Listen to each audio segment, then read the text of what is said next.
Another property in lockdown, and here's the details.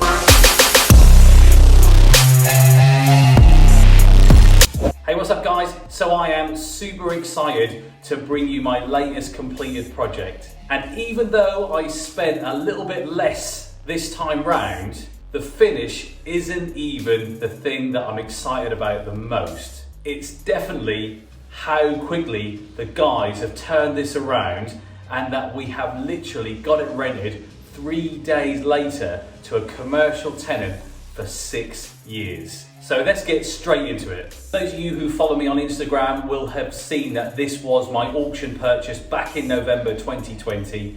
So we literally completed on it just before Christmas. And I set my guys a really tough challenge to complete the whole refurb within 6 weeks.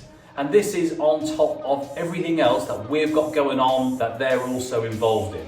And to make things that little bit more difficult, we've obviously gone into our 3rd lockdown, and the period of their refurb deadline was over the Christmas period. And you would have seen from the before pictures that I posted on Instagram, and I'm putting some of them on this video now for you, that it wasn't in the best condition. Even though it was a lot smaller than the typical properties that we turn around, it still needed the same attention and workmanship to bring it up to date. And because this property was that little bit smaller, I could only get 4 bedrooms out of it and 2 bathrooms. And as you know, I really like the 5 bedroom, 5 bathroom model. So because the return wasn't going to be as high, I had to cut the budget right down and change some of the spec. And one of the biggest things that I had to change was the style of kitchen. So instead of putting like a £3 kitchen in, I ended up putting a kitchen that cost me less than £1,000. But you can see from the pictures and the video that it still looks absolutely brilliant. And I was able to save some costs by contacting some of my suppliers, like the tile guys, and they sent me a different spec of tile, but as I'm sure you will agree, they still have set the bathrooms off an absolute treat.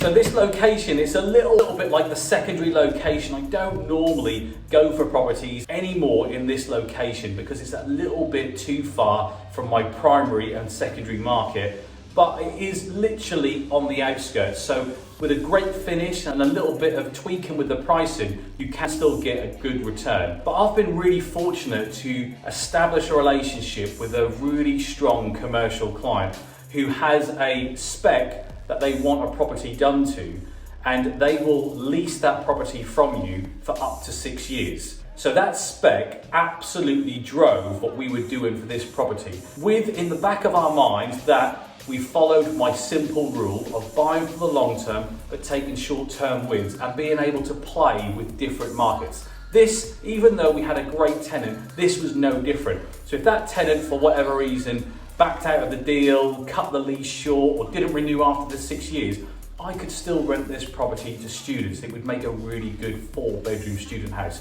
And the way that we've reconfigured it, it would actually make a really great family home for the rental market, or even to flip on. So we've hit multiple markets, we've got a great long-term plan, and we have the ability to shift and change if we so have to short term. And even right down to things like the furniture, I used a different supplier. I bought the items in bulk, so I've got enough now to last me for the next 2 or 3 projects. To save some costs, because I had to strip the budget back a little bit on this one. But again, the quality of buying stuff in bulk as opposed to project by project, I was able to get a great discount and actually get some great furniture for a smaller cost. So overall, a great end result. So I'm sure you're all wondering, what do the numbers look like? I picked up this property for $136,000 at auction, but because I underwrote it, I got £3,000 of that back. So my net purchase price before the costs was $133,000 and some change. Then I had my legal fees, valuation, mortgage costs, stamp duty on top of it. And Tom, you add all that in and my refurb costs, I'm probably into it for about £20,000 of costs. So around 153, 155,000 total spend on this project, which is not bad because I've got it rented long term for £1,350 a calendar month, not including any bills. And if I was to rent this to students, I probably would get around 1,400. So Pound for pound comparison, it's pretty much there with a student let, but I don't have any of the management I would have with a student house. So overall, it's a better deal for me. And the covenant behind a tenant is fantastic. This company is worth something stupid like 250 million net balance sheet, so they're not going anywhere quickly. And the beauty of working with these guys was I was able to get their spec pre the start of the refurb and give that to my guys and put it all into their schedule of works, and then we were able to pin a time frame down. And I set them, and don't get me wrong, it was a really tight time frame of 6 weeks start to finish. And that was based on then having the revaluation booked in the last week, this week just gone, with the lender, so I can flip it onto a buy to let and extract my money out. And then I had the tenant come and visit the same day to sign the property off, so they could literally take it the Monday after the Friday of the deadline with the builders. And even though it was really, really tight, I was even here building furniture myself just to get that sign off, which I haven't done for a really long time. But it was so important that this first one with this tenant worked really, really well. And he was so happy, he took pictures, he said he's going to use it as a national standard for recruiting new landlords.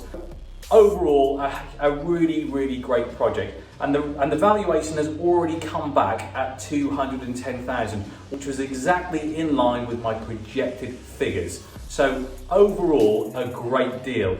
Now, I could flip this on and sell it on the open market for 210 really, really easily, but because I've got the valuation, I'm completing the refinance, I'm extracting all of my cash out that I put into the deal and some extra. So this project will have no money left in the deal.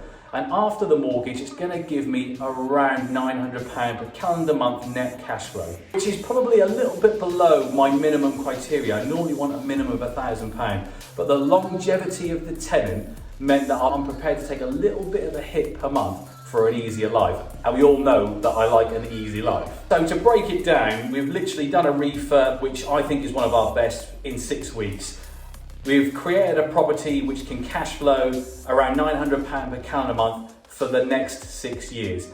And we've been able to extract all of the money out that I put into the deal. And after everything is said and done, I've created about 50 grand's worth of equity within the deal. So that will go on to next year's accounts onto my balance sheet.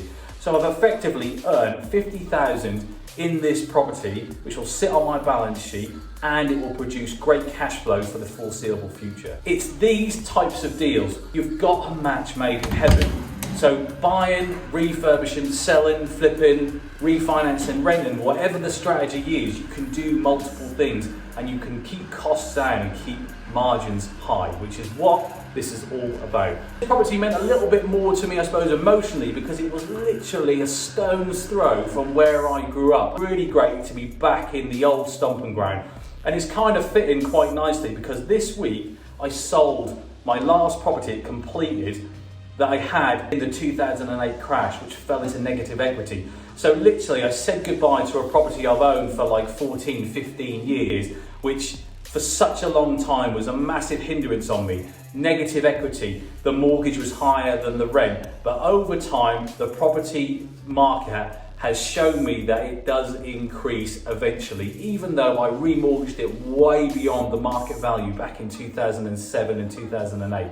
And now I've walked away with a nice, cool 55 grand profit from that deal by selling it, and it's another one gone in my personal name, which means my taxable income is slowly going down and more is going through my limited company, which is what the long-term strategy is. And look, if you have a property in Norfolk which is similar and you're struggling to rent it out or you're sick of dealing with your tenants, I've actually got the ability to come and assess that property for you, and have the ability to introduce you to the commercial tenant who may be interested in taking that property from you for an equal length of time. So if you are interested, just contact me on Instagram, send me a private message, or I'll put my email in the comments below so you can send me an email. It's my personal email, it doesn't go through to anyone else.